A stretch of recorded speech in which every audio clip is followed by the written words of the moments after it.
Hi hello welcome to Kiran TV news. మనం నమ్ముకున్న నాయకుడు గొప్పోడైతే ఎలా ఉంటుంది అంటే ఇలా ఉంటుంది అని చెప్పాలి. ఏంటి ఏదో సీనరీ పెట్టావు, ఏఏలో టెక్నాలజీలో దాన్ని డెవలప్ చేసి చక్కగా నీట్గా ఫోటో పెట్టేసావా, ఇంతకన్నా ఏముంటుంది, ఇంత దాంట్లో చూస్తే అర్థమైపోతుంది కదా ఏదో సీనరీ అని అనుకోవచ్చు. బట్ ఇది నిజమే. ఆంధ్రప్రదేశ్లో ముఖ్యంగా గిరిజన గ్రామాల్లో వేస్తున్నటువంటి రోడ్లు ఇలా ఒక అద్భుతమైనటువంటి సీనరీ లాగానే ఉన్నాయి. మీరు చూడొచ్చు, కొండల్ని గుట్టల్ని చీల్చుకుంటూ పవన్ కళ్యాణ్ గారు పంచాయతీరాజ్ శాఖ మంత్రిగా ఆయన ఛార్జ్ తీసుకున్న తర్వాత ఇలాంటి అద్భుతమైనటువంటి సీనరీలు కొన్ని వందలే వచ్చాయి. చూపిస్తాను అవన్నీ కూడా మీకు. ఇగో చూసారా ఎంత అందంగా ఉందో, ఎంత అద్భుతంగా ఉందో చూడండి. రోడ్డును చూస్తుంటేనే మనకి ఎలా ఉంటే దాని మీద ప్రయాణించేటువంటి ఆ గిరిజన గ్రామాలకు వాళ్ళ ఆనందం ఎలా ఉంటుందో ప్రత్యేకించి చెప్పాల్సిన అవసరం. ఇది కన్స్ట్రక్షన్లో ఉంది, ఇది కూడా అయితే ఏదేమైనా కానీ గొప్పోడండి పవన్ కళ్యాణ్ గారు. చాలా సందర్భాల్లో చెప్తాం పవన్ కళ్యాణ్ గారి గురించి ఎంత చెప్పినా ఎంత పొగిడినా కొంతమంది దాన్ని డబ్బా అనుకుంటే అనుకుని ఉండే, లేనిది ఉన్నట్టుగా చెప్తే ఏమన్నా బాధపడాలి, ఏమన్నా ఫీల్ అవ్వాలి. కానీ ఆయన చేస్తున్నటువంటి గొప్ప కార్యక్రమాలను చెప్తుంటే ఎందుకు ఫీల్ అవ్వాలి చెప్పండి. చెప్తున్నాగా, రొమ్ము చరిచి చెప్తున్నా, చాలా గొప్పగా చెప్తున్నా. పవన్ కళ్యాణ్ గారు లాంటి ఒక గొప్ప నాయకుడి గురించి నేను ఎన్ని వీడియోలు చేసినా సిగ్గు లేకుండా చాలా హ్యాపీగా గర్వంగా ఫీల్ అవుతా. ఎందుకంటే 77 సంవత్సరాల భారతదేశ చరిత్రను తిరగరాస్తున్నటువంటి ఏకైక నాయకుడిగా పవన్ కళ్యాణ్ గారి గురించి నేను చెప్తా. ఎందుకంటే 2 సంవత్సరాల్లోనే చూపించాడు.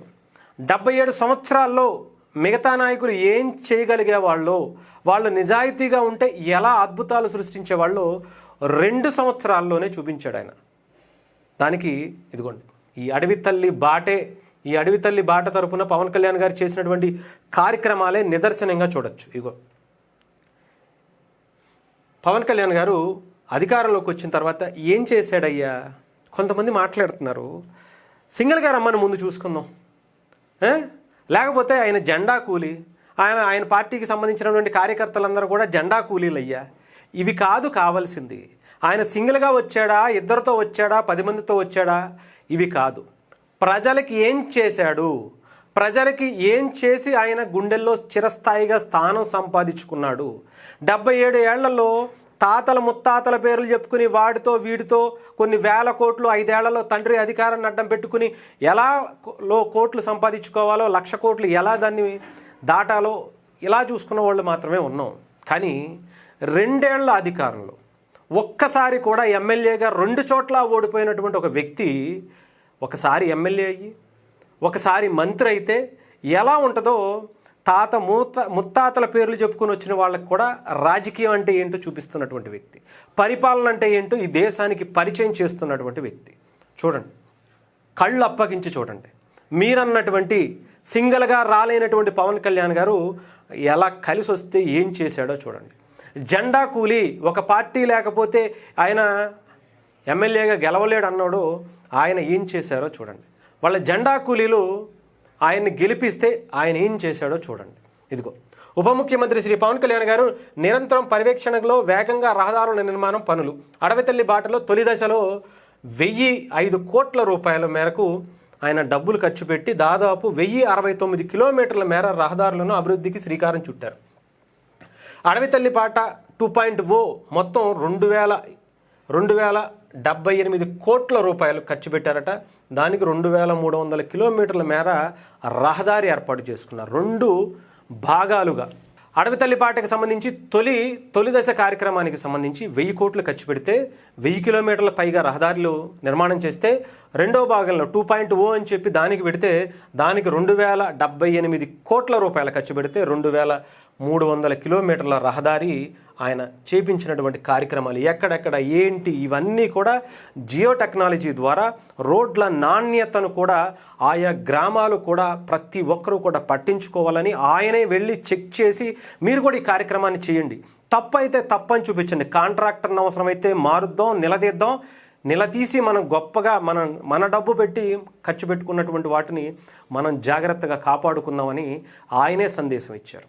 ఇంకా ఇగోండి చాలా ఉన్నాయి, ఒకటి కాదు రెండు కాదు కార్యక్రమాలకు సంబంధించి. గిరిజన గ్రామాల పాలిట నిజంగానే పవన్ కళ్యాణ్ గారు ఒక దేవుడిలా ఆయన భావిస్తున్నారంటే, ఈరోజు ఎంతోమంది గిరిజన బిడ్డలు బయటకు వచ్చి చదువుకుంటూ చాలా అద్భుతమైనటువంటి ప్రయోజకులు అవ్వటానికి ఒక అవకాశం కల్పించిందంటే 2 ఏళ్లలో 77 సంవత్సరాల్లో ఎవరు ఎలాంటి ముందు చూపు చూపించింది పవన్ కళ్యాణ్ గారు 2 సంవత్సరాల్లోనే చూపించారు. అయ్యో దానికి రిజల్టు ఎలా ఉంటుంది అంటే, రేపు పొద్దున వాళ్ళు ఎదిగిన తర్వాత ప్రయోజకులు అయిన తర్వాత ఏ సైంటిస్టో ఇంజనీర్లో లేదంటే డాక్టర్లో ఈ దేశానికి ఈ ప్రపంచానికి ఆ ఊరికి చాలా గొప్పగా పేరు తీసుకొస్తే అంతకన్నా ఏం కావాలి చెప్పండి, అంతకన్నా ఏం చేయాలి చెప్పండి. మొన్న రీసెంట్గా మనం చూసాం, ఒక అంధ మహిళా క్రికెటరాలు ఒక ఊరి సదుపాయం సరిగ్గా లేక ప్రపంచ కప్పు క్రికెట్కి వెళ్ళి వరల్డ్ కప్ గెలుచుకొచ్చింది. అది ఇన్ని సంవత్సరాలు బట్టి. అదే వాళ్ళకి మౌలిక వసతులు అందజేసి ఉండుంటే, అందరి ఊర్లలాగానే ఆ ఊరిని కూడా మిగతా నాయకులు చూసి ఉండుంటే, ఇన్ని సంవత్సరాలు 77 సంవత్సరాల్లో ఒక్క మహిళ వచ్చింది. అదే కనుక మనం పూర్తి స్థాయిలో వచ్చుంటే 77 సంవత్సరాల్లో వరల్డ్ అంటే మనం ఒలింపిక్స్లో మాట్లాడుతూ ఉంటాం, ఎప్పుడు మనం ఇక్కడ ఉంటాం. ఎందుకు అంటే ఇలాంటి కార్యక్రమాలు చేయటం వల్లే. ఏంటి రోడ్లు వేస్తే అంత జరిగిపోతాయి అంటే 100% జరుగుతాయి. మట్టిలో మాణిక్యాలు ఉండేటువంటి అవకాశాన్ని వాళ్ళకి బయట ప్రపంచాన్ని బాహ్య ప్రపంచాన్ని చూసేటువంటి అవకాశాన్ని కూడా కల్పించాలంటే వాళ్ళలో ఉండేటువంటి నైపుణ్యం బయటికి తెలిసేది, బయట ప్రపంచంలో వాళ్ళకి వెళ్తేనే కదా వాళ్ళకి మిగతా వాళ్ళకి సపరేట్గా ఉండేటువంటి ఆ నైపుణ్యం ఏంటి అనేది బయట ప్రపంచానికి వాళ్ళకి ఒక ఐడియా వచ్చేది. అలాంటి కార్యక్రమాలే. చదువుకోవచ్చు, ఉద్యోగాలు చేయొచ్చు, హాస్పిటల్కి ముఖ్యంగా డోలీ మోతలు ఎంతమంది చనిపోయారు ఈ వాగు దాటుతూ, ఈ రోడ్డు లేక పైనుంచి కిందకు దిగలేక ఎంతమంది పిల్లలు తల్లులు.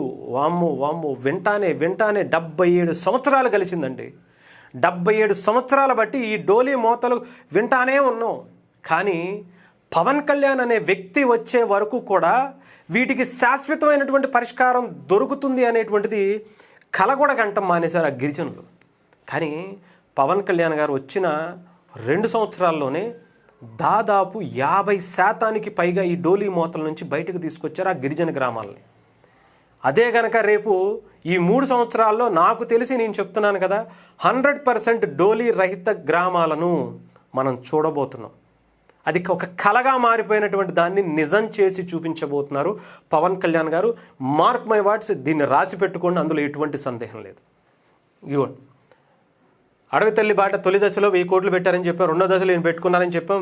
విస్తరణ పనుల్లో 905 కిలోమీటర్ల రహదారి నిర్మాణం పూర్తి చేశారు. పెండింగ్ పనులు పంచాయతీరాజ్ శాఖ, గ్రామీణాభివృద్ధి శాఖతో ఆయన అధికారులతో సమీక్షలు ఎప్పటికప్పుడు జరుపుకుంటున్నా ఉన్నారు. ఆయన ఆపరేషన్ చేసుకుని కూడా, సర్జరీ చేసుకుని కూడా చెయ్యికి ఆ హాస్పిటల్ నుంచి కూడా ఈ పని జరిగిందా, దీనికి ఏమన్నా మనం ఫైల్స్ సంతకాలు చెప్పాలా, సరే వెంటనే నాకు దీనికి సంబంధించిన డీటెయిల్స్ పంపించండి, ఫైల్స్ పంపించండి అని చెప్పి హైదరాబాద్ ఇంట్లో కూడా కూర్చుని కూడా ఆయన ఇదే విషయాల గురించి మాట్లాడారు.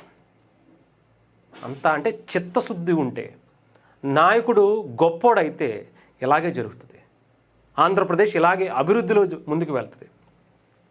అటవీశాఖ అనుమతుల్లో జాప్యం లేకుండా, అటవీశాఖ అనేది చాలా పెద్ద ఇష్యూ అయిపోయేది. అటవీశాఖకు సంబంధించి అనుమతులు తీసుకురావాలి అంటే, ఆ గిరిజన గ్రామాలకు అడవిలోంచి దారి వేయాలి అంటే పెద్ద సమస్యగా మారేది. వాళ్ళు అంత ఈజీగా పర్మిషన్లు ఇచ్చేవాళ్ళు కాదు. కానీ one and only Pavan Kalyan అనే వ్యక్తి వచ్చిన తర్వాత ఎంత ఫాస్ట్గా అంటే చరిత్రలో ఎప్పుడు చూడనటువంటి అంత ఫాస్ట్గా కార్యక్రమాలకు పర్మిషన్స్కు ఇచ్చేటువంటి పరిస్థితి వచ్చింది. అలాంటి డోలీ రహిత ఆంధ్రప్రదేశే లక్ష్యంగా ఇదిగోండి, వర్షాకాలం ఆటంకులు ఉన్న రోడ్లు మినహాయించినటువంటి మిగతా పనులన్నీ కూడా కొనసాగాలి. అంటే గిరిజన గ్రామాలకు సంబంధించి మహా అయితే ఎలా ఉంటుందంటే, ఈ పక్కన ఒక 100 ఇళ్ళు ఉంటాయి, ఆ పక్కన ఇంకో కొండ మీద ఇంకో 100 ఇళ్ళు ఉంటాయి. ఇక్కడ నుంచి అక్కడికి వెళ్ళాలంటే మధ్యలో వాగులు వచ్చాయి. అలాంటి వాటి పనులు మాత్రం కొంచెం ఆపి మనం ఎండాకాలంలోనే ఆ పనులు పూర్తి చేశారు. వర్షాకాలం అయిపోగానే స్టార్ట్ చేసి మిగతా ఎక్కడైతే పనులు ఆటంకం కలగకుండా చేసేటువంటి అవకాశం ఉందో అక్కడ చేయమని చెప్పి పవన్ కళ్యాణ్ గారు ఆదేశాలు ఇచ్చారు అధికారులతో. అలాగే డోలీ రహిత ఆంధ్రప్రదేశ్ లక్ష్యంగా ప్రతి ఒక్కరూ భాగస్వాములు అవ్వాలని అధికారులకు పిలుపునిచ్చారు. దీనికి అంతటికి ఆయన వేసేటువంటి స్టెప్స్ ఎలా ఉంటాయో ఒక్కసారి చెప్తా, జస్ట్ 1 మినిట్ లాస్ట్ వాడిది. అధికారంలోకి రాగానే ఆ శాఖకు సంబంధించినటువంటి అధికారులను ఎవరైతే ట్రాన్స్ఫర్లు కావచ్చు, ప్రమోషన్స్ కావచ్చు, ఇంకొకటి కావచ్చు, ఇవన్నీ కూడా ఒక్క పైసా లేకుండా, ఒక్క రూపాయి లేకుండా ట్రాన్స్ఫర్లు ప్రమోషన్స్ అనేవి ఒకటేసారి రికార్డు దశలో ఆయన చేసినటువంటి పనితీరు కనిపిస్తుంది. నిజంగా చెప్పాలంటే ఆయా శాఖల్లో పనిచేస్తున్నటువంటి అనేక మంది ఎంప్లాయీస్ అందరూ కూడా ఆశ్చర్యపోయారు. మీరెవరూ ఒక్క రూపాయి ఇవ్వద్దు అంటే, చాలామంది శాఖలకు సంబంధించి గత ప్రభుత్వాలు ఎలా ఉండేదంటే, పవన్ కళ్యాణ్ ఏ శాఖ అయినా సరే, ఈ శాఖలో ఎంతమంది ఎంప్లాయీస్ ఉన్నారంటే వీళ్ళకి ట్రాన్స్ఫర్లకి మనకి ఎంత వస్తాయి, మనం ఓకే ఇలా సంపాదించుకోవచ్చు అనేటువంటి పరిస్థితి ఉంటుంది. కానీ పవన్ కళ్యాణ్ గారు జీరో అంటే ఒక్క రూపాయి తీసుకోకుండా ట్రాన్స్ఫర్లు, ప్రమోషన్లు ఇవ్వటం వాళ్ళ మనసులు ఎంత ఉబ్బి తప్పిపోయాయంటే, ఆయన ఒక దేవుడిలాగా, ఆయన ఒక గొప్ప నాయకుడిలాగా, ఇప్పటి వరకు భారతదేశంలో ఇలాంటి మంత్రిని చూడలేదనుకునే విధంగా మాకు ఇప్పుడు జాబ్ సాటిస్ఫాక్షన్ ఉంది సార్ అని చెప్పటం, వాళ్ళకి ఇచ్చిన తర్వాత వెంటనే ఆయన వచ్చిన 6 నెలల్లోనే ఇవన్నీ కార్యక్రమాలు చేశారు. చేసిన తర్వాత వాళ్ళకు టార్గెట్ పెట్టారు. మీరు పలానా గ్రామాలకు సంబంధించి ఏవైతే ఎలాంటివి ఉన్నాయో నా టార్గెట్ అది, దానికి మీరు ఎక్కడా కూడా ఒక రూపాయి లంచం లేకుండా జాగ్రత్తగా పనిచేయండి.